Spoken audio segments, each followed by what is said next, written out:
રાજ્યમાં 22 ડિસેમ્બરે લેવાશે સ્ટેટ ટેક્સ ઇન્સ્પેક્ટરની પરીક્ષા। જીપીએસસીના ઇતિહાસમાં પહેલીવાર બનશે કે ઉમેદવારોને પોતાના જિલ્લા બહાર પરીક્ષા આપવી પડશે। જીપીએસસીના અધ્યક્ષ હસમુખ પટેલનું કહેવું છે કે ભૂતકાળના અનુભવને ધ્યાને રાખી અન્ય જિલ્લામાં પરીક્ષા કેન્દ્ર ફાળવાયા છે। અંદાજે 1,85,000 ઉમેદવારો 754 કેન્દ્ર પર પરીક્ષા આપશે। વલસાડ નજીક ખેડૂતોએ દિલ્હી મુંબઈ એક્સપ્રેસ હાઈવેની કામગીરી અટકાવી।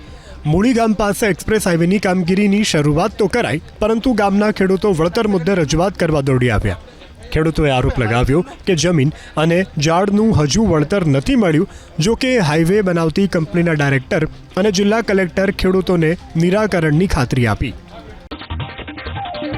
ખેડૂતોના હિતમાં મહેસાણાના સાંસદ હરિભાઈ પટેલે કેન્દ્રીય કૃષિ મંત્રી શિવરાજસિંહ ચૌહાણને કરી રજૂઆત। એરંડાના ટેકાના ભાવ નિશ્ચિત કરવા હરિભાઈ પટેલે રજૂઆત કરી। એરંડાના ભાવ ઓછા મળતા હોવાથી ટેકાના ભાવ નક્કી કરવા રજૂઆત કરાઈ। હાલમાં એરંડાનું વર્તમાન બજાર મૂલ્ય પ્રતિમણ 1,000 થી 1,200 રૂપિયા છે। આ બજાર મૂલ્ય ખૂબ જ નહિવત હોવાની કેન્દ્રીય કૃષિ મંત્રીને રજૂઆત કરાઈ।